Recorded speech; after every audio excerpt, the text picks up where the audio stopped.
اليوم هذا كان دركات مش مديش دول اليوم كات كل اليوم كات مدي أونك نفرنا شوف صار ماذا شد تشتدني نابو بوري صار ماذا هو بوري صار ماذا هو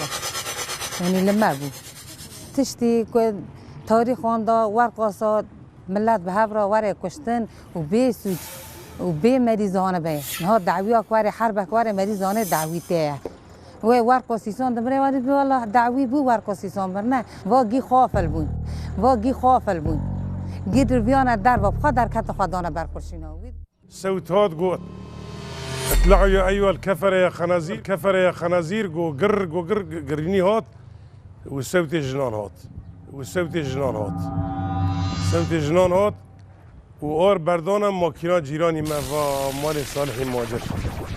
لقابي وان خستن نفسي وين نغمي اي اطلعوا يا ايها الكفر يا خنازير لقيت خستن كادنا هندر صوت جنكم ميركات قوي صوت واني دنگ وان كات قرني دراغك سلاح هات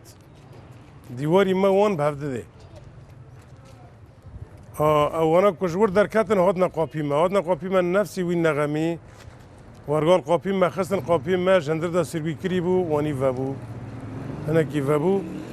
فرقی الپیش مبو مگو لیخنه وی لیخسک دوی خبتا وی تعرده وی پیگت رواند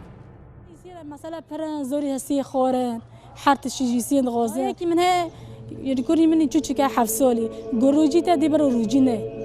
وش هفته که تیاره سرمادا بردا حسناک بعید روجی واره یعنی پر تحصیلی بی اره دی من ادنا مثلا یکی چوک بی حس یعنی دبن نه نوبن نبینیوی او پر حساس دبی یعنی گناه روجی کیفیسیم برای روجی خوش بو ام هات نمال خو ما اینو نکر امار نمال خو روجی بگرن یعنی گوا عجیبه ونی سری مبو ام پر پیشیان و حتی بینو گوتی حتی گو عمل ساق بن